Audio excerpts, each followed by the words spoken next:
Yes, indeed. Welcome back. It's 7 o'clock Thursday night, 7 p.m. in the city that never sleeps. LA was cracking all over the world. Peace to everybody in Cuba. Peace to everybody in South Africa. Peace to everybody in Switzerland. Peace to everybody in Texas. Peace to everybody in the Denver area shouting us out. Guys, thank you for tuning in. It is your boy Melllow Man Ace. Havana Lounge Podcast. We're back live and direct once again. Thursday night. How's everybody the fuck doing? Huh? How you doing? Happy Thanksgiving and all that fly shit. I hope that everybody had a great Thanksgiving with their family and friends and loved ones. You ate well and everything is good on your end. So welcome back to the Havana Lounge Podcast. Guys, this segment of the show is sponsored by AV Chevy. As you can see, I'm rocking the lid. Sponsored by AV Chevy, one of our sponsors, and we do appreciate them. So anytime you need that Chevy, they got the Traverse, Chevy Traverse? Yes. They make the Chevy Traverse, right? The Suburban, the Corvette, and the Silverado. Equinox. The Equinox as well, thank you, sir. Go see my guy Justin down at AV Chevy in Antelope Valley. We appreciate them very much. I'm fired up, Ra. Fired up. It seems like we've been gone for a minute, yes? A bit of a hiatus, yes? Gobble gobble day and all that. Guys, let's get right into it, man. The cigar I'm working on tonight, man, this is the Padron right here. And I gotta tell you, man, the 1964 imported and handmade 1964 anniversary series of the Padron, and it is a gorgeous cigar, handles well. The cigar leaves are burning beautifully. The aroma is just scrumptious. You're gonna love it. If you're playing golf, I suggest you grab one or two, get three, give one to the homie. You're gonna love it, and it's fire. It's definitely fire. Like tonight, I'm feel on fire myself.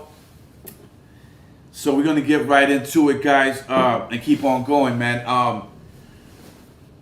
Also, the wine I'm drinking tonight, man. My man said I had to give it another shot, man, because I remember I shitted on the Cabernet Sauvignon from Barefoot before, and I don't know, it just didn't move me before.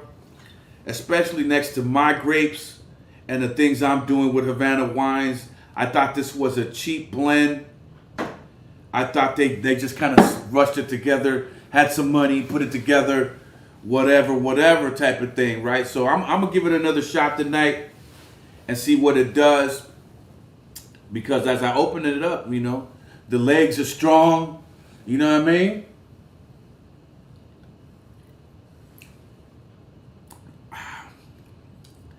Got a bittery aftertaste. I don't know, man. Tastes like dog shit still to me. But but maybe it'll wear on me, guys. I don't know if you have seen these beautiful. Have you seen that? Have you seen these? Can they see that? Yep. The beautiful Havana wines, the Havana Lounge Podcast glasses. Hit us up for yours.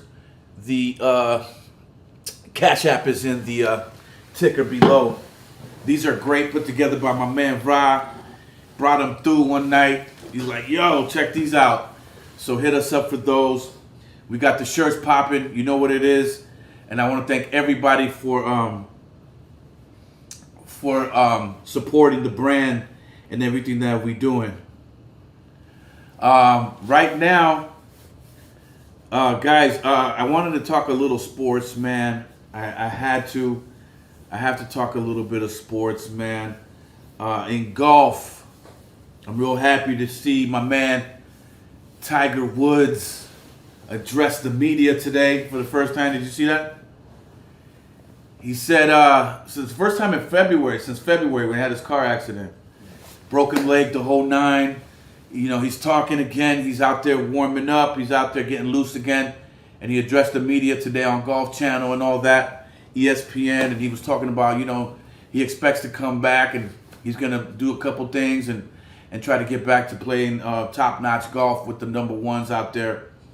So I'm happy, you know, I know, Rod, you're happy as fuck. We both play golf. We're happy to see that. In baseball news, though,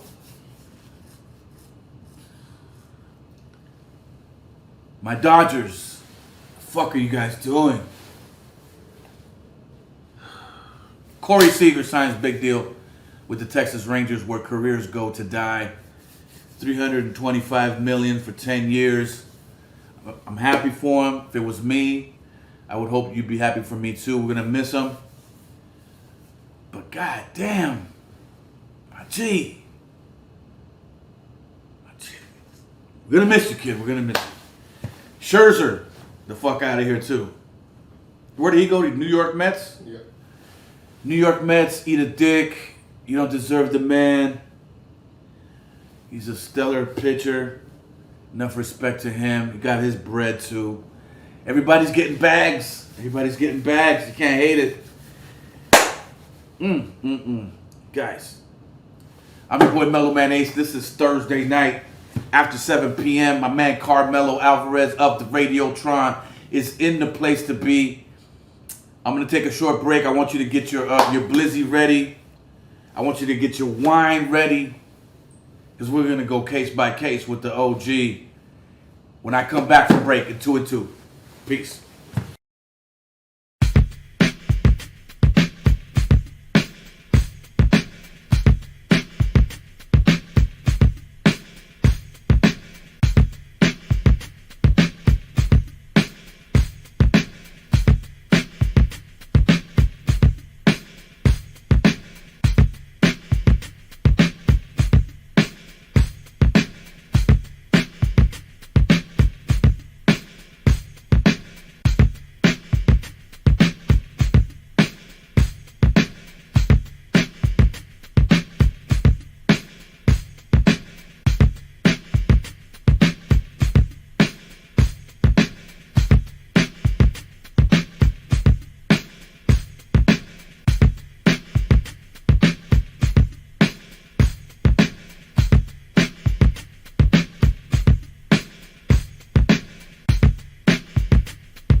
Welcome back, your man Melllow Man Ace. This next segment is sponsored by Cilantro Lime, downtown LA. One of my favorite places to eat. If you're in the area, go get yourself the Melllow Man Ace inspired torta. It's got everything except alligator meat in that sucker, and it's delicious, let me just tell you. Guys, like I told you, we got the legend in the house. The OG is in the house. Welcome to the show, my man Carmelo Alvarez. Thank you, my brother. The West Coast godfather Get out of of here. all things No, b-boying, no. breakdancing, and all that. Now, let me just put it on there. We having some fun. Would you like some wine, my man? Sure, man. Absolutely. Pour yourself a You glass. gotta wind down. let's wind down and go through case by case out here on the life. Okay. On the last 30, 40 years of what's been going on in your world, man. Okay. So, Carmelo, we've known each other a long time. Yeah. Thank you for taking time to be here. My pleasure. Hanging out with me. So, with you, man, I mean, it's just automatic, baby. So let's just let it roll, man. I mean, we go back into time, yes? For you, what year did you start realizing your calling Okay. for helping youth and things of this nature? So let me take this opportunity to give a shout out, a birthday shout out Yeah. to Chester Whitmore, the legendary Chester Whitmore, protege of the Nicholas brothers, a man that transformed my life when I was 15 years old. I think he's about a year older than me. Yeah. I was at Barnesdale Junior Art Center, and Chester saw something in me, and he said, "Hey, you want to join my tap troupe?" And at the time, I was running around with some gangbangers in downtown LA, Okay. stealing cars and wreaking havoc. Yeah. So when the guy says, "Want to be my tap troupe?" It was like, tap dance, No, gang what bang, is- tap dance, Tap troupe. tap troupe, dance, yeah. gang, tap, gang. So I chose tap. Did you? So he took me to Inner City Cultural Center Okay. on Pico and Vermont. Yeah. And a center started by Bernard Jackson, came out of the Watch Okay. Riots. Yeah. So he had a dance studio and a theater there, right? So Chester introduces me to this older gentleman named Fay Nicholas Okay. of the Nicholas brothers. Oh boy. So at that time, Legends. I didn't know I was amongst royalty. Yeah. I was in the presence of a giant. Now, what year are we talking here? We're talking about 1972, 73. Man, I'm Okay. 5, 6 years old. I'm like 15, Yeah. So then, so he shows us the moves. He held on to 2 chairs, Yeah. but he showed us the moves. We started doing shows, and I got this. So he was already an elder. Oh gentleman. yeah. He was elder. Oh yeah. Okay. Yeah. So I got something I never gotten before in my life. I got this, bro. You're good. Prior to that, all I heard is, "You're good for nothing. Yeah. No sirves para nada." Yeah. Vete a la chingada. Right, That's what I right. got. Yeah. Cause I was an straight F student, Yeah. Except for So art. you were consistent. except for art. They got an A in art, right?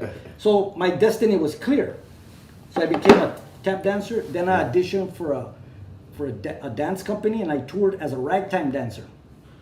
As a what? Ragtime dancer, ragtime. Ragtime. Yes. From tap dance, ragtime, and Yeah. and I learned the history Yeah. of African American history through dance, from the slave ships to the cornfields, to the minstrel shows, to blackface, to the whole history. Because Yeah. Chester's in the Smithsonian.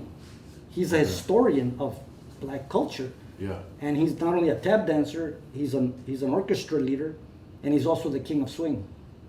Okay. So that's my brother. That's So what's up. happy That's birthday, what's up. Chester Whitmore. I love you. Happy And birthday thank to you, him. brother. That's much Thank you, respect. brother. Absolutely. So that changed my life, bro.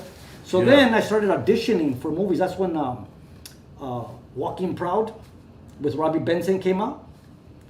I'm not familiar. It's a movie like Robbie Benson plays a cholo. Robbie Benson, he played a cholo as an actor. I vaguely remember his and name. they put like brown contacts and Okay, brown makeup. okay. White dude, lead character. You were in that movie? No, I auditioned for it, but I saw the. I said, But Robbie got the part. I'm out of it. I'm out of it. Yeah. And then Boulevard Nights. So all that was available at that time Yeah, I remember was Boulevard Nights. was They showed Walk- Boulevard Nights in our 7th grade auditorium lunchtime. I'll never forget it. Salud, my brother. Salute, brother. I'll never forget it. One day I'll tell you why. I won't tell you on film now, but it's a funny story. I'm sure you're gonna love it. So the point is that, if you're a Chicano. Wait, were you in Boulevard Nights? No, bro. Did you audition for that? I did, but Wow. But this is what they told me. You're not Mexican enough. Thank you. Are you serious? I'm sure it's a cliche, Yeah. but it's true.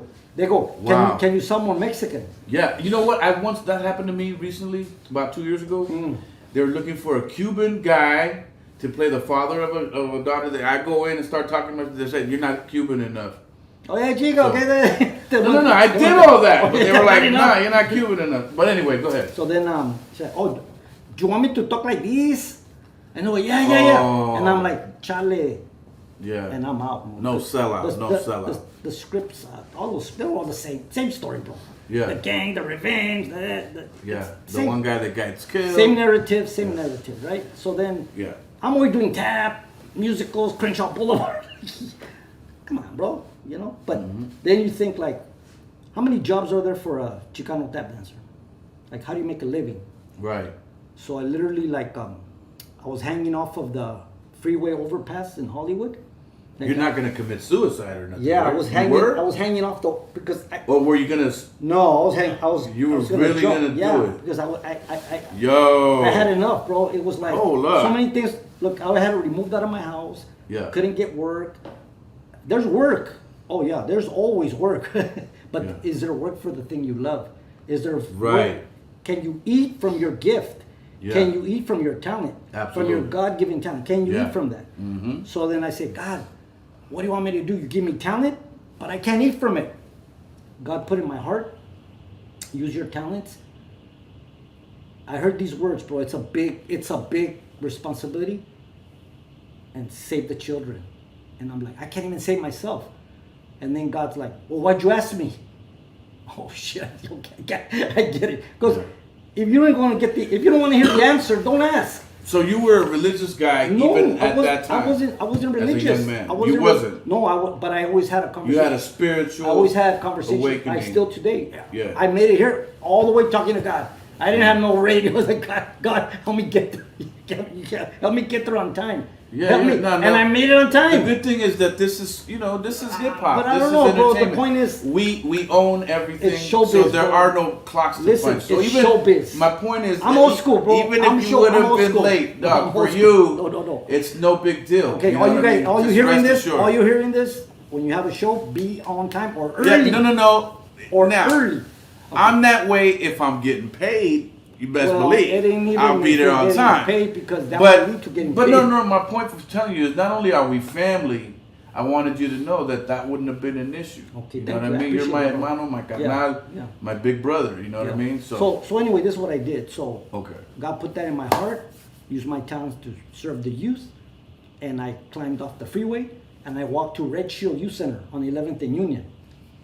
It's Okay. still there, Red Shield Youth Center. I knock on the door. Guy answered the door. I go, I'm here to work. And they're like, we don't have a job. I go, I didn't say I'm here to work in a job. I said, I'm here to work. I'm here to volunteer. I'm here to give up my talents. Yeah. And then, what do you do? And I go, I do theater, I do dance, I can acting, I can teach, I can direct plays. And they go, oh, we're opening a performing art. We have our new building at the stage, and we're going to open a performing arts center, and we're looking for a supervisor. So I go, let me work 1 week free, and if you like my work, you hire me. A week later, I'm performing arts supervisor. Now, are we still in 1978. 78. 1978. So between 72 and 78, the struggle was real. Training, but yeah. But you're getting your chops up. Yeah. Yeah. See, African American theater, black musical theater embraced me. That's beautiful. It's a You beautiful know, thing. embraced me. Absolutely. So, but when I look for my own, we ain't got nothing going. We ain't got Right. much going, bro. Yeah, at that time. And even At we're that gonna get time, to it was today. a We're gonna diff- get to what's up today. It was a difficult time Very at that hard, time for hard. Latinos to have Yeah. anything going on. And they're just coming out of the Especially, 70s. Coming out of the 70s with the especially in the arts. You know what I mean? Mm-hmm. It was more popular to see Latinos in sports before you saw on Yeah. TV. Yeah. For the exception of Ricardo Montalban, Charo, Ricky Ricardo. There were few there that represented us. So a week after that, I'm performing arts supervisor for the Red Shield Youth Center, and I'm putting on shows. Kitty Broadway. I'm putting shows for the children like Oliver Twist and Annie and Broadway. Now, did they give you a budget to work with? Like, Yeah. did you get No, costumes, and were you able to do all that? Okay, perfect. Okay, they were paying me.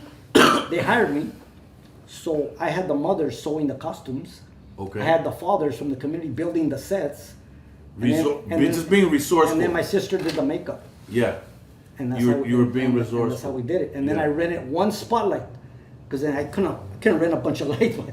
I rented one spotlight, Yeah. with filters, and it was all spotlight. And I just changed the filter. They had the filters in the spotlight. That one. So I to change the colors. and I illuminated the children. Okay. I illuminated the children. Now, are you still? Do you know some of these kids still to this day? Yes, I do. That's awesome. Some of them have worked for the state. One of them is the director for the Chargers Community Relations. Liliana. Yeah. I mean, a lot of kids, they get a hold of me. They're like, you were my teacher. You were my theater teacher. You know. So one day I'm walking these little kids across the street, and a homie kicking it, because I used to kick it there with, I don't want to say with the hood, but you know, in the 70s, the hood that was in Pico Union, I would kick it with them. Mm-hmm. That's why I went there, because I knew that was my hood, right? Yeah. So now I'm doing this theater, and I'm walking the kids across the street, and one of the homies throws a rock in my back. So I go up to him and I'm like, hey, go throw a rock, motherfucker, throw my face, because now my street came out. Yeah. And then all the little girls that were in my class, they're like, leave him alone, that's Carmelo. And then one little girl goes, I'm gonna tell my mama. that was the brother. That was the brother. Uh-huh. So after I walked her home, I come back, and the kid's sitting there in 10th Street Elementary School across the street on a bench, drinking a 40. And I'm like, how old are you? He goes, 15. I'm like, why are you drinking? He goes, because when I go home, my mom has a different man every night, and all she has is a curtain, and I could hear her. And I'm like, have you ever done theater? And he's like, no. I go, you want to try it? And he's like, go on, try it. What do you have to lose? I goes, okay. Yeah. So I got all the homies to be in a play. I did a play about Doubting Thomas, because I went to French, Samuel French in Hollywood, to look for a play with Latinos. I couldn't find no play. Yeah. We didn't have in the Heights. They couldn't find that thing. Yeah. So I found this play about Doubting Thomas. Like, unless you see your hand in mine. Yeah. So I rented them all zoot suits. Yeah. I rented them all zoot suits, and I rented a zoot suit for Jesus all white, and then all the disciples are in zoot suits. They're all the homies, and and then the guy Tomas that played Thomas, the Doubting Thomas, he was like, unless I see your hand in mine, then I will believe. Ese. It was like, oh, yay, you know, but they didn't like that. The it was a little progressive for that they time. didn't like that, so they go, no, you can't have that here anymore. Sure. And then I go, well, this is what God told me to do, is to use my talents. And they're like, no, that's our job. So I was being sarcastic. I knelt down. I go, oh, excuse me. Then they go, you're fired. The homies were there, and they got a knife, and they were gonna stab the dude. And I stood in front, and I go, run, don't do it. And then they got a bat, and they jacked up the guy's car. The guy ran, hid under the desk.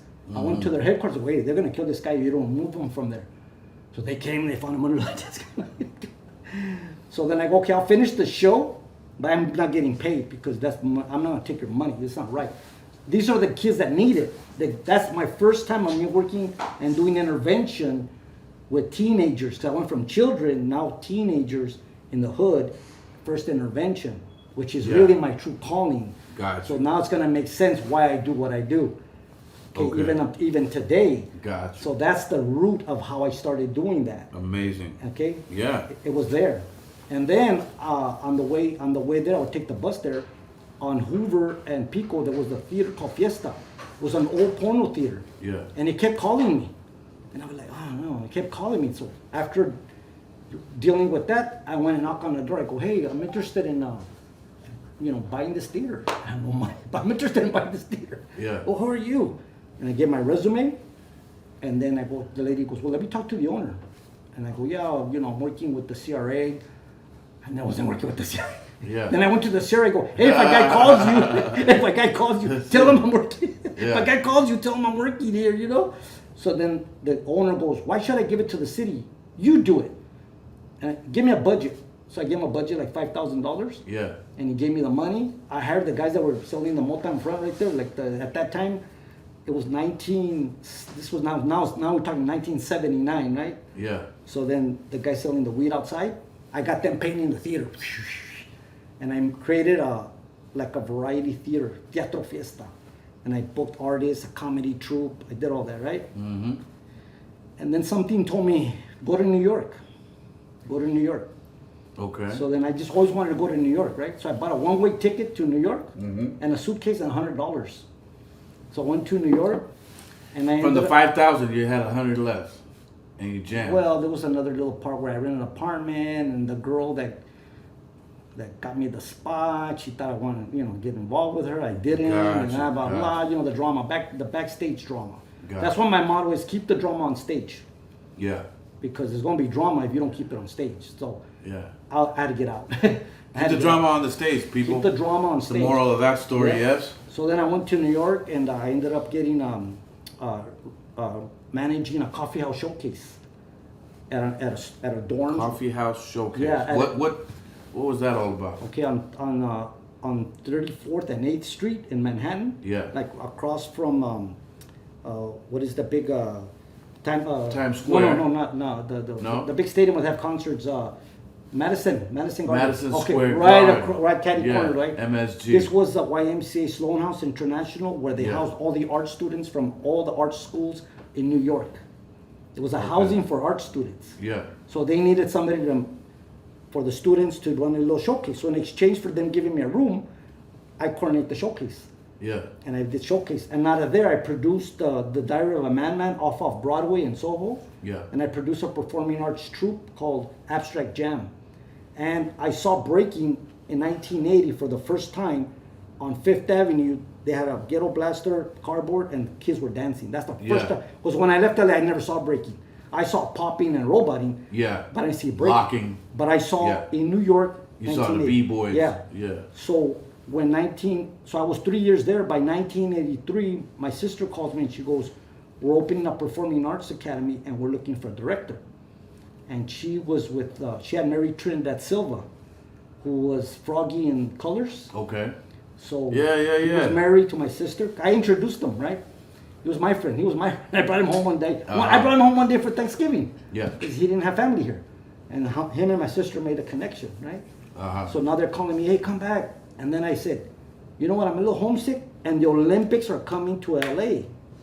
1984. You're right. So 1980. I remember I worked those Olympics. I was a dishwasher at the LA's Coliseum. At the Coliseum. So we had break dancers and Mr. Animation popping in front of the Coliseum. Is that right? Yeah. So then, it was trifling. It was trifling. You would leave there at night with your check, and back then, man, it was trifling around there. People would try to jack you for your check and whatnot. But so you're back home. So now I'm back in LA. They rented an office across from MacArthur Park. Yeah. An office. So I'm living in the office, right? I'm going to the YMCA in the Park Plaza. Underneath there was a YMCA. Right. So I have a suitcase like I'm going to work. But I pack my clothes in there and I go take a shower at the YMCA, come back there. I'm coming to work with a briefcase, but it's all my clothes and stuff. Nomad shit. And then I had my clothes like in a file cabinet. Yeah. Like instead of files, canzones and t-shirts, socks. Are you serious? Yeah. And that's how I did it. And then one day I'm interesting. Interesting. Hold on, man. Hold on. Pump the brakes. You ain't gotta get it all in one breath. Pump the brakes. Guys, you're tuned into the Havana Lounge podcast. I'm Mellоw Man Ace. This is Carmelo Alvarez, and we're going case by case. We're gonna take a small break.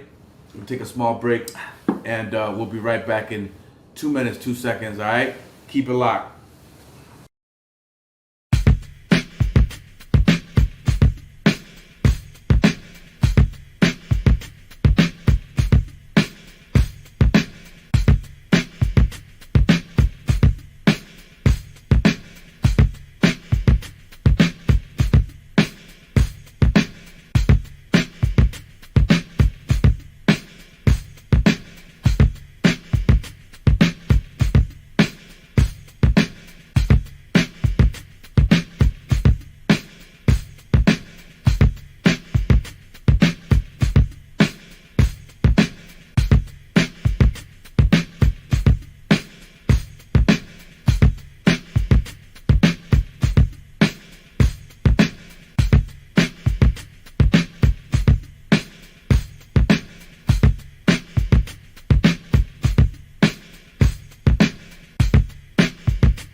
Guys, welcome back, everybody. Thursday night, I'm sitting here with the OG, Carmelo Alvarez. We going case by case tonight, and it's real. It's real as hell. That story you just told me before the break was crazy. I had no idea, brother. I mean, we go way back, and there's a few things you haven't told me about. And we'll get into your later about your daughter Ashley, who I didn't even know you had a daughter, but we'll get into that. Oh, yeah. Now, before we went to break, you were telling me about the situation. Go ahead, you pick it up from there. So when I came back from New York, I was in an office because we're gonna start, performing arts academy for the community for the That's kids, right. Yeah. So I lived there, and I was saying that, the file cabinet of the office, I had my clothes, my suitcase. I always go to the YMCA, take a shower, Yeah. But before I Amazing. So now, I have my how old are you now? You're like 25. No, okay. So now, In there? now I'm like 20. Now I'm like 27, 28. Gotcha. Right. But before I finish the story, I just want to acknowledge that today's the last day of Hip Hop History Month. Yeah. So this is This is true. Yes. This is perfect timing. Much respect for the Bronx and the history of hip hop, and this is our history of the West Coast. But I always acknowledge Absolutely. the pioneers, the True OGs, indeed. Absolutely. and especially the children. And we're gonna get into how we relate to the children that formed the original hip hop movement from the Bronx, and the children in LA, MacArthur Park. Let's get into it. Guys, we're going case by case, Yeah. I told you. Yeah. So let's pick it up right there now. You got your cabinet, but you got your gear in there. Yeah. You're living Yeah. kind of reckless, a little reckless. There, you're one of them hip hop dudes, but you kind of not. But you're kind of living like that. So what happens now? I mean, So now you're what putting the happens? show together. Right. So now what happens? So I'm there, and I have a guy that's helping me put together this nonprofit, and I'm there by myself. I come back from the gym, and I'm there by myself. I'm looking out the window, and again, I'm having that conversation with the Creator, right? Yeah. Like, guide me, guide me. You know my heart. And I hear a knock on the door, and I open the door, and a beautiful lady, beautiful smile, says, "Hi, my name is Cynthia Barrios, and an agency sent me to work here." Well, that's Ashley's mom, and that's my other two kids' mom. So Noel and Dominic's mom. So Cynthia arrived, and then she started working with me. And then when the guy that was working with me was doing some shady business with the nonprofit, like kiting money or embezzlement, Yeah. and I wasn't gonna stand for that. So I went to the owner. I go, "Hey, this guy's, running a scam, and I'm not involved with that. I'm not involved. I just want you to know that it's embarrassing, and I'm sorry, I'm not involved with that." So the guy's looking at me, and he goes, I have a building for you in the back. It has a stage. It'll be perfect for your program." And then he gives me the keys, like slow motion. Wow, keys, right? Stage. But one thing, every Friday night, there's a club. I think it's like at 11, starts at 11. And I don't know what it's called, but tell them that's it, that you took over, just they gotta go now. Oh, okay, let me check this out. So I go there, Friday, night comes, Yeah. and I go to the club. I take one step, and somebody throws a bottle. "You fucking Mexican." And then, Madonna. I see a white limo. I just saw from the back, getting off, going into Madonna's going inside, right? Mm-hmm. And I go inside, and Ice-T's rapping, and the Breakers are rapping, like the Midnight Breakers, Shake City, they're all battling, and Ice-T's like calling it, like a call and response type. He's calling the moves, man. He's rapping, freestyle, but he's calling the moves. This was when Ice was wearing the chains and the funky ski goggles and all that, right? Ice-T in the underground. And it was a hip club because there was hipsters, like older white people from older Hollywood types. Well, how did Madonna get there? From New York. How did she find out about it? So the guys that actually owned the radio club, there wasn't Ice-T in the club. It was like these two white guys, one Russian European guy. They were the owner. They were the What was the name of the place? Radio Club.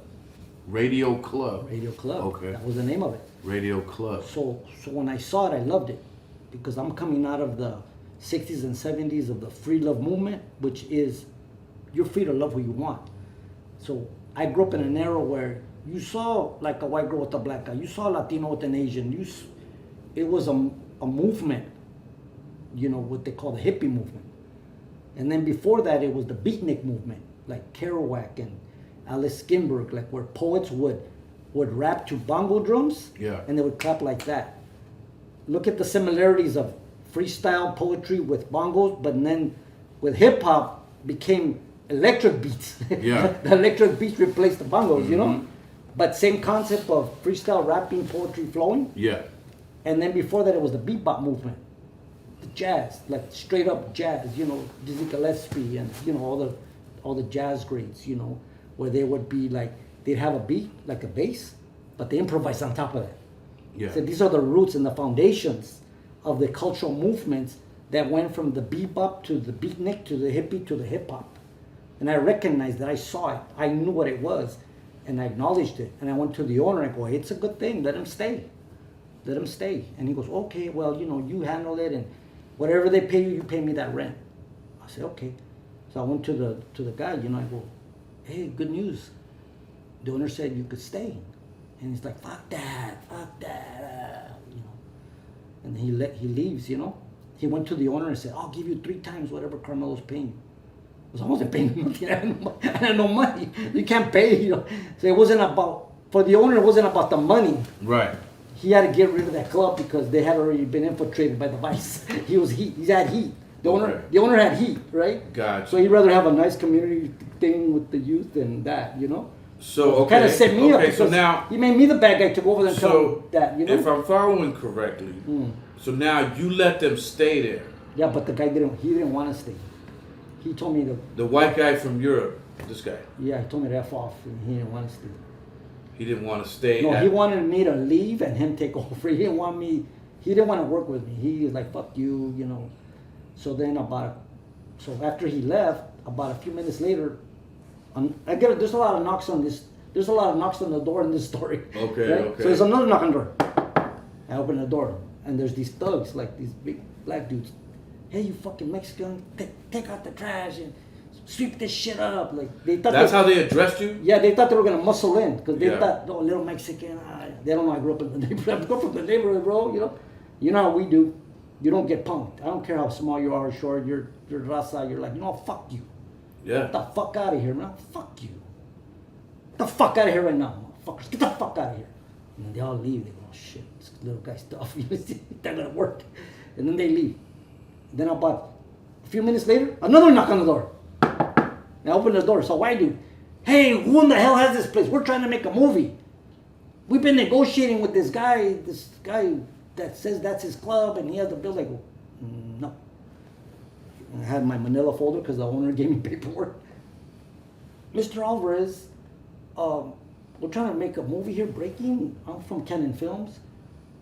And I'm like, oh, that's what happened. Like, ding, like, the guy didn't want to share that. You know, instead of saying, hey, bro, I'm negotiating with the movie, you know, I'll kick you down, build donation for the youth center.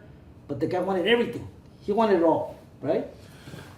Okay, so if I'm following correctly, it wasn't just a club then. These people were actually shooting a movie called Breaking. They were going to. They were going to, That- but the now guy- this was a continual Friday night thing that they were doing, the Friday right? night thing was a club, underground. Ice-T was rapping, Right. So then, Chris the Glove on the decks. Right. So then the promoter hooked up with the film company to film the movie Breaking there. It's really based on that story of, like, say, what's his name, Tony Basil. Yeah, Because you know how she was in the lockers? Absolutely. Well, Tony Basil's kind of like that white girl in the movie Breaking. They should have just used Tony. Think about the story in the similar. You know what I'm saying? Come on. bro. Yeah, they Like, should have just what did- used What Tony. did Tony do? Who did Tony hook up with? Come on, the lockers. Thank you. It's a no-brainer. Thank you. So, and what did the girl in the movie do? She hooked up with Shabba. Thank doing you. Boogaloo. And what was Shabba doing? breaking. And the lockers. In the lockers He was as in the- well. in the Yes, lockers. indeed. Yes. He was an original guy. He should have put in a good work for Tony. So you see the. Because Tony was an actress I'm saying, too. So you see the it's like- similarities? I do. I see the Because- parallels. No, but the reason why that Cannon film, they won't take Tony because Tony had already a hit record. So they wanted. Oh, Mickey, you're so Yeah, fine. they You're so- wanted yes. people that were like no A-listers. Like they wanted like unknowns and you Yeah. know it's an exploit film. Because it would have cost them money. Thank you. To It's an get exploit Tony. film. Yeah. You ask them how much they got paid. You ask Ice-T when you see them when they order the glove. Hey, how much did you get paid for that? Go ask them, bro. Yeah. But they did get world famous. Yeah. So that I didn't know all this, right? Now here's my point. Had Ice-T or the Glove or any other people from Radio Club, when they came up and they go, hey, fuck this Mexican, he's trying to take over the club and all that. Now, say those guys knock on the door. I let them in. And they're like, hey, I heard you took over this building. I would have been like, yeah, why, what's up? Well, we've been doing this club and all that. I would be like, sit down, come, let's sit down, let's talk. You know, I have love for the culture. In fact, I started as a tap dancer because whenever I do talk to hip hop people and I tell my background, they're like, damn, wow, that's amazing. I didn't know that. See, if they would have just take the time to talk to a person like a human being, find out that I have mad love for black culture. Saved my life, bro. Honest, just to win more, thank you. It's your birthday today. Thank you, brother. That's why I appreciated it. I appreciate it today. So just take the time to speak to a human as a human. Don't walk in there like, hey, you fucking Mexican. That ain't gonna work. Now, who was this person? They're people there. Do we know him? Do I know him? They were in the scene, bro. They were in the scene. Do I know him? Yeah. Okay. Yeah. I won't say. That's I don't unfortunate. want to talk about it. You know. That's unfortunate. I don't want to yeah. talk about it. You know. Sure. So then they came and they filmed the movie. They came there. Okay, so I signed the paperwork. Then the next day they come because they were battling with Beat Street because Beat Street and Breaking wanted to come out before the Olympics. So they were like in a race to who's gonna come out with the movie first, right? Yeah. So then they got this New York artist, Craze, and Graph One, graffiti artist, to paint Radio Club. Yeah. So then the promoter comes in. The Radio Club promoter walks in. He's like, what the fuck? I didn't get permission for them to do that. Then he storms off. About a half hour later, get a call from the producer. Can I talk to the graffiti artist? Yeah. Hey, Craze, they want you on the phone. Yeah? All right. Craze goes over and buffs out Club and writes Tron. And that's how the name Radiotron came to be. Because they buffed out Club and they put Tron. Radiotron.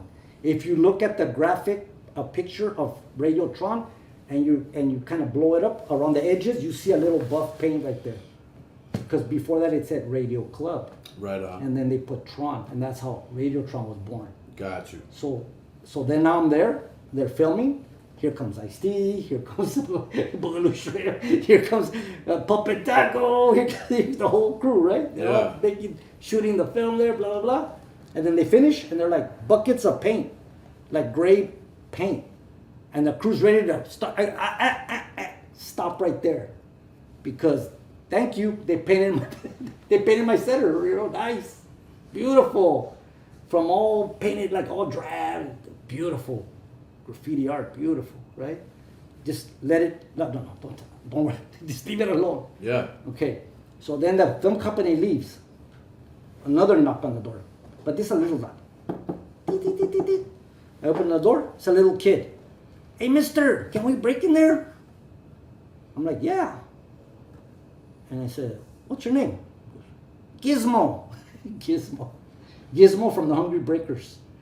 Kids breakdancing on the corner in front of the building. Rest in peace, yes? No, No, Gizmo's he's still with us? still Okay. with us. Gizmo, a bunch of little kids breaking for money for food. The Hungry Breakers, you know. Hey, the man said we could break in there. Yeah, come in, you know. Mm-hmm. So now a bunch of kids are in there, you know, but we don't have music. So here comes a Native American guy, like a big guy. The kids called him Psycho, and he had a big boombox. Boom, boom, boom. Hey, mister, you got a security guard? And I'm like, no, but if you let me use your boombox, you can be my security guard. Okay. So he goes and puts the boombox on the stage. So now we got a boombox, we got our B-boys, and we got our security guard. And that's how Radiotron started. Yeah. That's the root of it. That's awesome. Mm-hmm. That's awesome, man. Guys, we're going case by case with Carmelo, Alvarez, man. Radiotron, the whole 9 yards. You know, some of the things that I'm hearing right now is some of the first times you've ever told me some of this. Yeah. I mean, we go back. We Yeah. go back and we, you know, you had me come out and perform Yeah. for Radiotron Several times, anniversaries and yeah, things of several that times, nature. yeah. But we've never really had an in-depth dialogue about everything, right? Yeah. So I do appreciate this time with you, OG. So now you have the Tron. Mm-hmm. Now, how do you go from a little boombox to a full sound system Okay. and jams going on Mm-hmm. at So- all times? Right. So down the street there on 6th and Parkview there was a light and sound business called Astros. I remember Astro. Astros Yeah, Light and Sound. absolutely. So George comes down, right, George? And then he comes inside and because by now the word's out like, hey, that place is happening. They film breaking there. Everybody like Yeah. bunch of looky-loos, you know. Now, before you keep going. Now, did the actors and the dancers who actually were in the movie, did they keep coming back No. to that place? No. They came back, but okay, I'll tell you one time that Ice-T came back Okay. because I had a rap contest and Jazzy D was the MC and Darlene was the MC Yeah. and we invited Ice-T to be the judge. So Ice-T came there and we sat him on stage, you know, and Darlene is rapping and Jazzy D are rapping. And Ice-T looks at Darlene and he had his, he had like where they were gonna vote. And he put vote and he goes, I vote for her. I vote for her. I vote for her. Yeah, she was hot. She was and hot. they met. Absolutely. They met there. One time Ice-T went and he met Yeah. his partner right there, Darlene. Ain't That's that how he so? met Darlene right No there. doubt. Okay, so now going back to how we got the equipment, the DJ equipment. Yeah. So Astro guy comes over and he's like, "You guys have any DJ equipment?" I go, "No, bro." And he goes, "Okay." He goes, "I can hook you up with a couple of coffins." I don't know what a coffin was. I go, "Coffin? Wait a minute. Wait a minute. They call them coffins, you know? Like, wait a minute. Right. Wait a minute, you know?" And he goes, no, turntables, you know, for the kids to learn, but they have to take care of it. But in exchange, we want to do a photo shoot here and put it on our flyers. And if you guys could put on your flyers, you know, like sound equipment provided by Astros, then we're good. Yeah. And that's how we got the equipment. Man, everything's working like a miracle from God. Well, yeah. But then, here's then the but, you know. Then the Surgeon General, asshole, declares breaking hazardous to your health. Yes. And the news cameras come and they're like interviewing the kids, like, hey, the Surgeon General declared breakdancing hazardous to your health. So then little Caesar and them are breakdancing and they call him over. Can we talk to them? I go, yeah, come on. Caesar, I want to talk to you. Have you been injured by breakdancing? And then Caesar's like, well, I got a bald spot right here. Can you get a close-up of that bald spot? Like, Yeah. and they say, yeah, That's what's spinning on his head, though. right, yeah. We go, yeah, but we use helmets now, or we put a knee pad and put a cap on that. They solved the problem, bro. Yeah. And then I had them do warm-up. Since my background was in dance, I would tell them, do warm-up, bro. See, you don't throw the baby out with the bathwater. See, there were kids being injured, and even today there's kids being injured. But they get injured in football, they get, brain damage. Yeah, In baseball, yeah. and soccer, and hockey. Now, Absolutely. No. I know all about b-boying too Yeah. because when I first came into the b-boy, into the music thing, I was a b-boy. Okay. And practicing my windmills, I used to always scrape my forehead up here. Mm-hmm. On my mother's rug in the living room. Oh, you were rug so I burns. get the You had rug the rug burns here burns, right. really bad. So I know all about that. Now, is it hazardous to your health? I think that's a little far-fetched. Okay, so here's You know the what I thing. mean? Here's the thing. Anything is hazardous if you don't do it safely. Like skateboarding is hazardous, but when you're learning, you wear pads, because Right. you're learning. So Yeah. if you don't stop it, you don't ban that. Okay, now You don't ban the whole thing. No, now let's compare. Let's compare now. Okay, this was 1980, now by now it's 1984. The Olympics are coming, right? Yeah. And they come and declare breakdancing hazardous.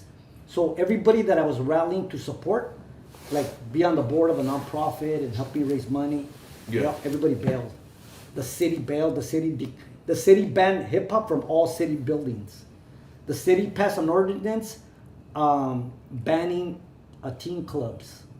They shut down all teen clubs. So now Wow. I don't remember. it's an ordinance. Maybe vaguely if I dig deep if you Google my memory bank. Joy Picus motion. If I Google ban Google teen clubs. myself, if I Google back into my brain, Now I don't. here's the thing, bro. Right now, I can't recall that time period. So here's the thing. Go ahead. Okay, now a lot of people say, "Well, I heard." I have the receipts because I have all the news footage when they came and interviewed the kids when everything happened. No. I totally believe you, Carmelo. You know what I'm saying? So here's the thing. So at the same time that they're saying breakdancing hazardous to your health, the youth are leaving gangs to join hip hop crews, whether it was rapping, DJing, graffiti, or breaking or popping. They're leaving gangs to do that. Now, if you look at the crime statistics of that time, that's the highest youth crime rate in the history of LA. And crack, Uzis, drive-bys, all that was happening. Yes. So how do you ban something where the kids are leaving gangs? That's always what they've always done that to us, brother. You know what I'm saying? Yeah. Anything so they asked me positive about is it. outlawed. They asked me about it. I said the Surgeon General should have said gangbanging and crack dealing is hazardous to your health. When did the Surgeon General say that?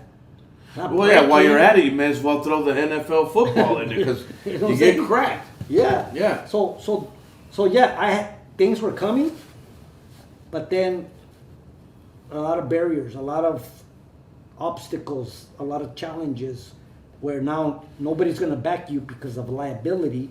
Yeah. And they didn't accept hip hop as a music. Like they didn't accept that rap. part. I They didn't remember. accept rap as I music. remember that very well. Yeah. And none of that was accepted. And then graffiti, oh my God, they passed so many laws. That was like banned of the words. They were like finding these kids, putting them in jail. Yeah, so I remember these are that. the things I had. Those were the Chaka years, yes? Yeah, a lot of people hating on me. Yeah. A lot of people hating on me. They couldn't find Chaka. They couldn't get Chaka, huh? Shout out to Chaka wherever you may be, man. He was no joke. Yeah, he's a Man, legend. from here to like Legend. Sacramento and the whole nine, right? Yeah. Yeah. Well, when they caught him, they used them as an example. That was the sad part. Shout out to Chaka, man. Chaka, OG what's up, Chaka, Chaka? no doubt. Yeah, they caught him. They used him as an example. Yeah. And We sad. thought they'd never Sad. catch him, and they sure did. Yeah. They sure did. So anyway, there was a lot of struggles going on, to keep the lights on and to keep the doors open. Yeah. That was. So how did you do it? Instagram. Okay. So then here's what happened. So now, the owner, I think when he let me use the building, he knew in his mind that he had that property for sale. Okay. He had that property for sale, right? So your time was limited. my time was limited. So then he came to me and said, "Hey, I sold the property, and you guys are gonna have to move out." So it was sad for me because these kids are from the street now. Their thing is to get respect as legitimate hip hopsters, legitimate b-boys. They were like kids on the street. Now they're coming to their big battle, with the legit crew. Yes. Now how am I going to tell them? Yes. No. How am I going to tell I them? remember before the doors were closed. Oh yeah. Myself and Be Real jumped on stage there with the great Tony G on the turntables. And before that's right when we're starting to come into it. And I'll never forget it because, we messed up the song 3 times. Okay. And had to start over. I'll never forget it. Just sharpening our skills. But that's a beautiful history. But you're Yeah. you're a perfect example, like you and Be Real and Tony G, from the musical part. Look at the fruits of that. Yeah. Because there was a space. There and was how a many space people available, were inspired? Like Tony A said, that's the first time I saw Latino DJing and inspired me to DJ. Yeah. Okay, so Sure. So there were kids coming from El Salvador that were running from a civil war. There were kids like Animation that coming from South Central getting away from a gang war. Absolutely. I came from Cuba dodging communism. There it is, bro. Yeah. So saying this was a safe space. Absolutely To hold was. safe space. Enough respect. And shout out to Ben Cotwell for holding Project Blowdown for so many years, and B Hall for holding down The Good Life, and all the people that create space for young people. Absolutely, man. So Shout out. much respect, Much to them. respect. So I think that's an element of hip hop that's not recognized. Starting with Kool Herc, because when you hear Kool Herc's interviews, he's like, "Yeah, I rented the little space to have the event. If he didn't rent that space, there wouldn't have been that." Because Right. you can't take the DJ equipment on the street corner. Or he's gonna plug it and then run from the no. It was the space. He created space, and now there's the Universal Hip Hop Museum Yeah. going up in South Absolutely. Bronx. Shout out to Rocky Bacano. Rocky. Absolutely. So that's going to be a huge space for the history of hip hop. True indeed. Guys, give me a Space. second. Carmelo Alvarez, man, this is the Havana Lounge podcast. This has been a history lesson, people. I don't know if you're really listening. If you are, thank you very much, because the man is dropping gems, dropping jewels all over the stage out here tonight. So, Carmelo, Okay. the floor is yours. So you're saying keep it going. you're saying how do we do it, right? Yeah. Okay. So now you can't let the kids down. I mean, they have enough disappointments. You know, our youth have enough disappointments in life as it is. So it's the heart and the love for the youth, for the community, that they say necessity is the mother of invention. So Yeah. So then I'm like, well, fuck it, we're gonna march. So I go to the owner and go, okay, you're gonna sell the property. Can I have the building? He goes, yeah, if you could move it, you could have the building. Okay, we're marching to City Halls. So all the kids are making signs, save the Radiotron. Yeah. And then they made a mural, save the Radiotron, right?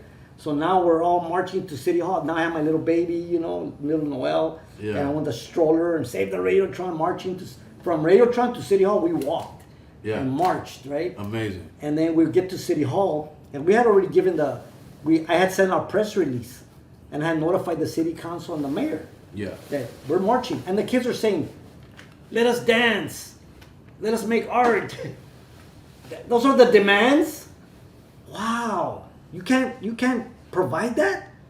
That's crazy to me. Okay? So we march to City Hall, and Ozrock puts this linoleum, and then he puts water, and he starts water breaking, like water breaking. Mm-hmm. So he's water breaking, and then Heckle and Jekyll, they're popping, and then Air Force crew is doing the breaking, and then Handyman was there, like Handyman, Yeah. So Handyman is doing On this. his crutches. Yeah, Amazing. and then the newsman All comes, legends, all these guys. right, and then the newsman comes up and he's like, "Oh, this is the strangest protest I've ever seen, and no city officials showed up." They turned their back on the youth. That's sad. So then we all come back sad, and then Cannon shows up again, part 2. You want to take a break or you want to continue? So it's no. So now, no, I don't want to Keep take them on a a break. cliffhanger. Not right here. You got a cliffhanger going here. So wow. So now they're gonna break bread with you, and now you can keep it going because they're gonna do part 2. Okay, so now they saw in the news. They saw the protests on the news because it was all in the news. So then they come, they go, "Hey, we saw you guys on the news. Like, what happened?" And I go, "Well, the owner, sold the property, but he gave us the building, so we marched to City Hall. So see if the city could give us some land, so we could move the building. But the city ignored us." And they go, "Okay, well, we're making Breaking 2 Electric Boogaloo, and we want to come back and use the same spot. Because I already left the graffiti and everything was all hooked up, right?" So I told him, "Okay, well, if This guy. So I told him, well, if you hire the kids, Yeah. go hire the kids. Hire the kids." And they go, "Okay." So they hired the kids, right? But here's the thing. I told the kids, I go, "You need to get your work permit. You need to get your Social Security." I go, "You know where to go? I mean, we're across the street from MacArthur Park." Yeah. That's all I'm saying. That's all I'm saying. Micas. That's all I'm saying, right? So then they're like, yeah, we got it, we got it. Okay, you got your work permit, you got all your paperwork in order? Yeah, give us a ride. So I give them a ride down to East LA right there to Casa Mexicana, which they named it Miracle, right? Because they asked me like, "How do you do it, Carmelo?" Miracle. This is a miracle. How did a man give me a keys to a building with no money, no backup, no credit check? It's a miracle, bro. It's a miracle. Yeah. It's a phenomenon. It's a miracle. So then I'm driving the kids It over was a there. different time too back then, though, So I'm driving the kids over there to East LA, and they paint it like, the Miracle Center there. I drop them off. I come back to Radiotron. Now, the Radiotron phone was a payphone on the wall. That was everything. That was our admin phone. That was like we had a payphone on the wall, right? Yeah. So I drive back to Radiotron, and I'm waiting, I'm back by the phone waiting, and then sure enough, ring. Hello, Radiotron. It's quiet. You want me to pick you up, huh? Yeah. Okay, I'll be there. Boom. The kids call me, bro. It was sad, man. It was a long drive home, bro. What do you mean? I What don't happened follow. was that when I dropped them off to be in the movie, Yeah. the assistant director came around asking for permits, but they didn't. Work permits. Right. After they put the makeup and the clothes and everything, so they were like, we got it, we made it, we got through. Then they were like, where's your work permit? They were checking them off. They didn't have that. They couldn't be in it. A lot came from a Now, which Salvador. kids are we talking about? Do I know these kids? Coco, maybe? No, Coco No. can work. Coco can work. You know, Coco He was works old well. enough Coco, already? No, Coco had permits. Coco's was born. Well, yeah, I mean, Coco he was born in Wilmington. He was over was here. in the Here's the one that- Gap Band video. Here's the ones that couldn't Hold work. on. Let's Yeah. go Yeah. through it because a lot of those guys got work. Coco worked. I remember He seeing was the, one of the main the guys in Party the movie, Train yeah. video from Yeah. Gap Band. I believe Coco was in that. He had the big baggy pants in Yeah. the boxing ring Yeah. shoot at Venice Beach. Yeah. I believe Michael Chambers was in that as well. Yeah. Yes. Yeah. And then Michael Chambers was also in the Shaka Khan video as well. Yeah. So, Didn't I think Shabadoo choreographed that? No. I don't know. You would know better than I I. think Coach Shabadoo choreographed. Yeah. Yeah. Good deal. So the kids that were not allowed were the immigrant kids, bro. They didn't get a work permit. They were like a political asylum. Mm-hmm.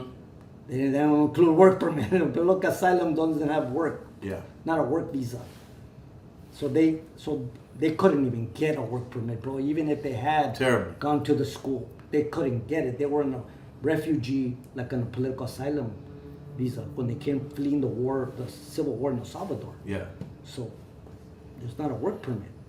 So that was sad. That's politics. That's fucking man creates these borders and shit, you know? Man-made borders. But to the kids, they're all the same, bro. I don't care if they're from South Africa or from Europe or from Asia. All kids want the same, you know? They all want to be recognized. They all Yes. want to like find themselves. Acknowledge me. Do something. Yeah. So- See me. So yeah, I exist. I exist. Yeah, Absolutely. I exist. That's why they tag. That's why they tag. They get up. Like I exist. You know. I exist. Here I am. Here Absolutely. I am. So it was sad. You know, it's a long drive back. It's a long drive back. You know. But I didn't throw it in their face like I told you. You know, get them some pizza and then tell them, you know what, it's all good. You know, keep dancing, and you'll have your day. You'll have your day. You know, your time will come. That's right. And so then it was like that extended our stay a little bit, you know, because the movie. Yeah. So the owner gave us a pass to like, okay, handle that. And then we went to go see the movie, right? And little did I know that the movie was about what I told them about what we did in reality, about saving a building. But I remember. But in the movie, They took your whole storyline Well- and turned it into a Hollywood spectacular. yeah, Hollywood ending, because in the movie the kids, they get money and the developer gives I them remember. a check. I remember. Now let's talk like real talk, right?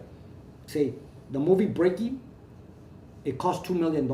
I have all the numbers on it because David Zito gave them to me, the guy that wrote the movie. Okay. So I have his deck, I have his package, because he was trying to make Breaking 3, so he gave me the package for the numbers on the first movie and the second movie. Yeah. Breaking 1 cost $2 million, and it made $40 million. So now wait a minute. For somebody. So wait a minute. Now, they knew the building was for sale. They knew the property was for sale, and like you said, like at that time, that could have been a mill, bro. If they made 40 mil, say they made a donation of a mill, we could have bought the property, saved the center, and they could have still made their movie. But instead, they just did a movie about doing it, but didn't really do it. Thank you. What's up with that, bro? What's up with that? Well, you know, vulture culture. What is it called? Culture vultures. Yeah. So that right there is Goddamn, not. wine that's- got me slurring a little bit. So it that it right went there, from dog shit to pretty good already. You know what I mean? So yeah. So yeah, I'm saying yeah. that. So I'm saying that right there. That. No, that's not right. That's not. Agreed. That's not Agreed. right. So- Agreed. So number one, the city turned their back to the youth. Number two, the film company came and exploited the youth and the culture, and they could have gave back and preserved the culture. But they did not. That's how you motherfuckers slither around here in shallow waters. That's what they do. They suck the juice out of it. This is what they did to breakdancing and b-boying. They used it up in Hollywood, squeezed all the lemons out of it, and said, okay, let's get it the fuck out of here. It's over with. But yet the rest of the world picks up on it and has been creating ultimate moves that were never even thought about here. Mm-hmm. And I gotta commend places like Malaysia, Japan, Switzerland for all the b-boys out there that have continued the tradition of b-boying and dancing all over the world. The Koreans are crazy. And when the Olympics come next, you're gonna see this. I just hope the United States doesn't get served. Okay, here's the Because, thing. Okay, let's talk about you know that. what I'm saying? Let's talk about that, right? Let's take a break, Yeah. and then we're gonna get right Let's back talk into about it, that. Let's and we're gonna talk about that. What's happening? And we'll with wrap the things up with Olympics. Carmelo. I mean, there's a lot of Let's talk history about here. Let's break that guys, down. Let's break that down. Carmelo Alvarez. I'm Melllow Man Ace. Right. Havana Lounge Podcast is Yeah. the shit right now. We'll be Break right that back. down, man. Let's break that down.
Guys, welcome back. The Havana Lounge Podcast with the OG. Carmelo Alvarez is in the house.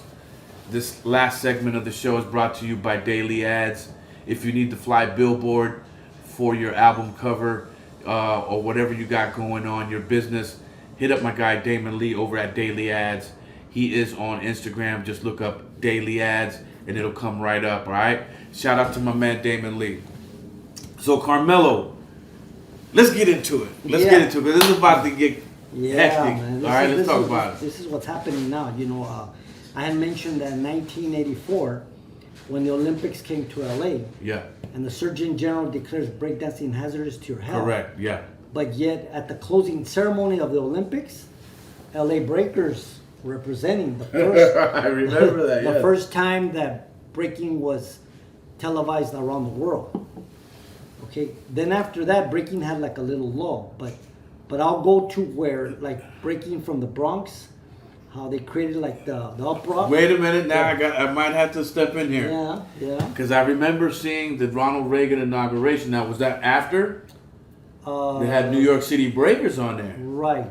Okay. Usually the inauguration Okay, here's the thing. happens around. Here's the thing. The California Surgeon General declared breaking hazardous. That was a California thing. Is that right? Yes, it was a California thing, Bogus. not in New York. They didn't declare it over there. All right, gotcha. No, they supported it. Yeah. And that's why I'm going to get into why we don't have like a team representing. Because this is I'm going to get into the why France, Korea, Russia, and all them do.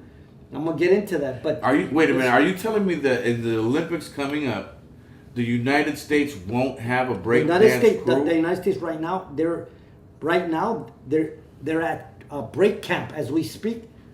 Okay, let me break down. Let me go from the beginning and then build it up to where we're at right now, because I think it's important to show the West Coast contribution, because we know that. Well, we're running out of time. Okay. So we wanna, so we're running out of time. So I'll just jump to the situation of the Olympic breaking. Okay. So they're gonna select a B-boy and a B-girl from the United States, B-boy and a B-girl from Latin America, B-boy and a B-girl from Asia, B-boy and a B-girl from Europe, B-boy and a B-girl from Africa. So within the United States, within every region, because the United States is like, if you look at Latin America, right? If they were one country, they'd be like the United States, right? But they're only selecting a B-boy and a B-girl from each, what they call regions. Okay. So right now, they are competing for who's going to represent the United States at the Olympics, at the Paris Olympics in 1924. Now, the one that are selecting that, it's an organization that's connected with the Olympics.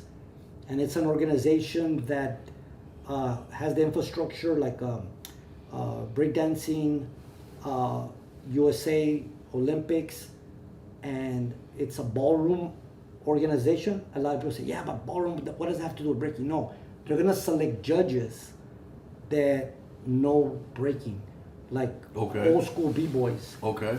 You know, and a lot of the old school b-boys, actually, they weren't supporting breaking going to the Olympics, but it did make it. Speedy Lakes. I know Speedy. Okay, he advocated for breaking to be what they call a dance sport. Okay. And it made it through. But then after it made it through, then everybody kind of stopped resisting and accepted it. And they got involved in shaping how it's going to be, like setting what the rules are.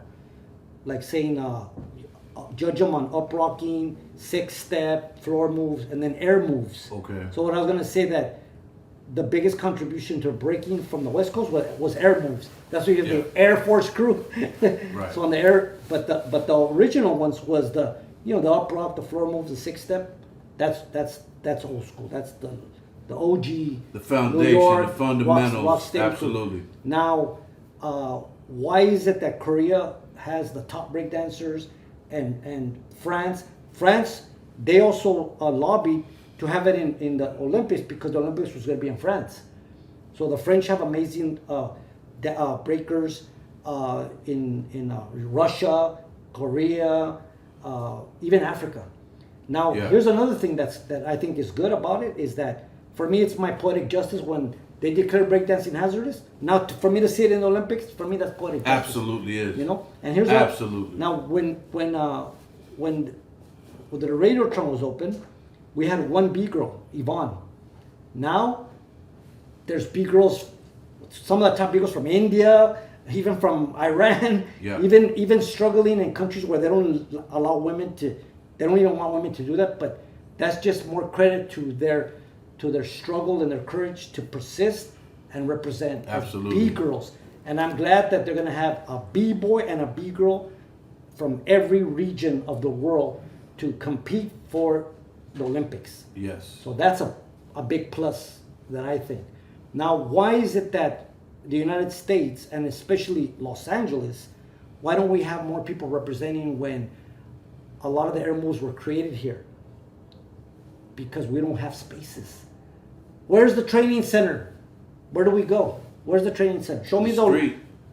They can't do it in the street. Oh, they get a ticket. No. I know They don't that. allow I know it. that, but They're not allowed. They get hurt. I'm just trying to answer your question. No. You know, I was at 2 weeks ago or so. I was at freestyle sessions, Right. and Beautiful. it was a beautiful thing to Beautiful. see. Even some of the younger kids that are coming up, Yes. and some of the floor moves and the air moves that are coming out now. Amazing. It's amazing. Yeah. I'm glad that I never stopped following and staying passionate Yeah. about b-boying and breakdancing. Even when the United States turned into some champagne bubble money shit, I always kept my ear and my eye to the street. I'm not one of them dudes that forgot the elements of what we do. Like Karis One, you know, he kept hiring b-boys to be in his videos, you know, to keep the elements, because if it's you say hip hop, it's all elements. Yeah. So I did the same thing. I did the same thing on records like Good Flashes, Freak Y'all, some things like that. So no, it's good, and I know the artists that do. You know what I mean? So check it out. So in 2024, breaking's going to the Olympics, right? But in 2028, the Olympics are coming back to LA. So what I'm lobbying for, like, since we're gonna wrap this up, just to let you know what I'm up to and projects I'm working on. Yeah. That's kind of like the final wrap, right? Is that I'm lobbying to have a breakdance training center for 2028. So I've already reached out to the mayor's office, the ones that are handling the Olympics coming, and I'm reaching out to some of the council offices. I found some facilities with potential. So that's what I'm creating that, so that LA could have a breaking training center, like official breaking training center for the Olympics of 2028. Amazing. Bro. 2028, bro. Amazing. I salute you. It's LA. You know? And I want all the rappers and the poppers to be in the closing ceremony for LA.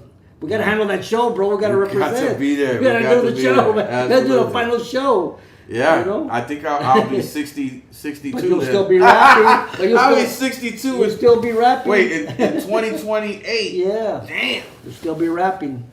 You still be rapping. I would hope so. Yeah. Still be rapping, bro. Still getting my shows on. And then also tomorrow at the Lifting the Veil Gallery at 5:30 South Main Street.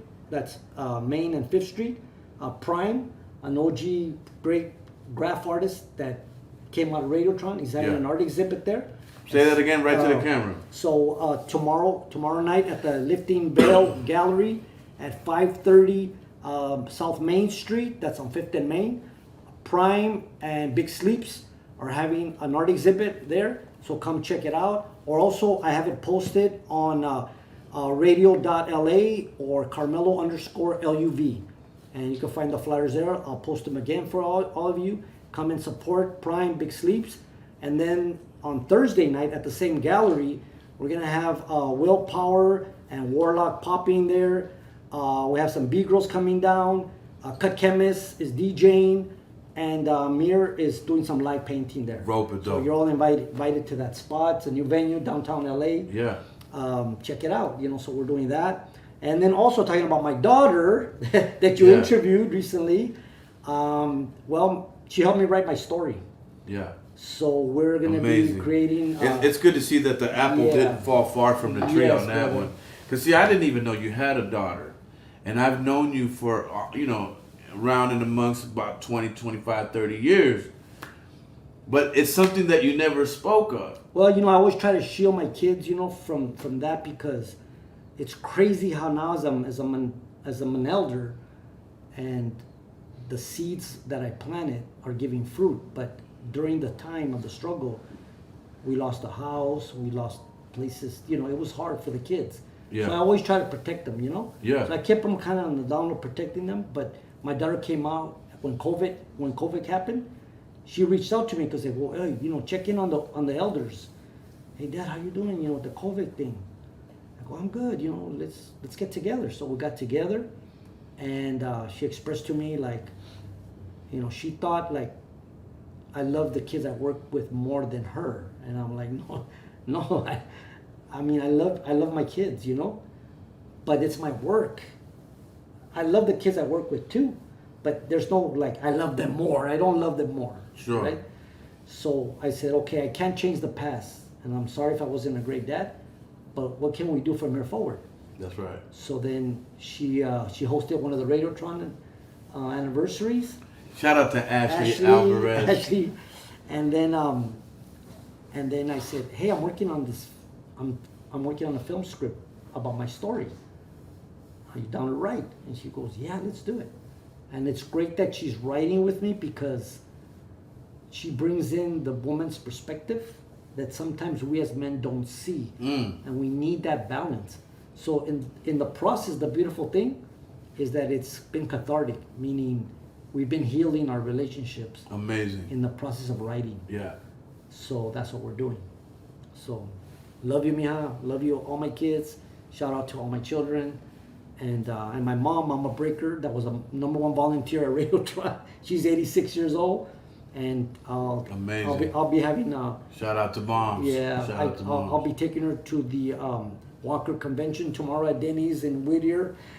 Yeah. You go there for breakfast. Good all deal. All the Good retired deal. people with the Walkers, you know. Yeah. They call it the Walkers Convention, you know. Yeah. And so I'll be with my mom. Shout out to my mom. Love you, Mom. Mama Breaker. Shout out to all the moms, Yeah, all the hip hop moms man, out you there. go. You know. Absolutely. So that's what I'm up to, bro. And thank you for inviting me and having me here. And continue on, brother. You're doing great. No, I wanted to make sure your story got told, and I appreciate you bringing it on my platform, and letting people know what's up with you, Yeah. and what it's been like being so devoted to the arts, #1, and to those kids, Yeah. #2. Thank you, sir. All right, my brother. My Thank pleasure. you, sir. Thank you for having me. Nah, you're welcome. Appreciate you. Much love. And we have something here for you Oh, that we want to oh, give little- you. It's a little- goodie little, bag treat, there like a little from our Chris- sponsors at Christmas. AV Chevy. A little Christmas in Oh, wow, November. nice. Absolutely. That's nice, huh? Guys, that has been Carmelo Alvarez, Oh, and yeah, I have been t-shirt. Melllow Man Ace. T-shirt. This has been the Havana Lounge Check that podcast. Yes, indeed. As he opens up his gifts, Wow. allow me to remind you in the great words of the great Curtis Mayfield. Guys, remember that your dream is your only scheme. So keep on pushing and move on up. I'm Melllow Man Ace with the Havana Lounge podcast. Join us next week. We'll be right back right now. The hoodie. Mark, run the jewels. Clap it up, hermano. Yes, sir. That's a good one. Salute.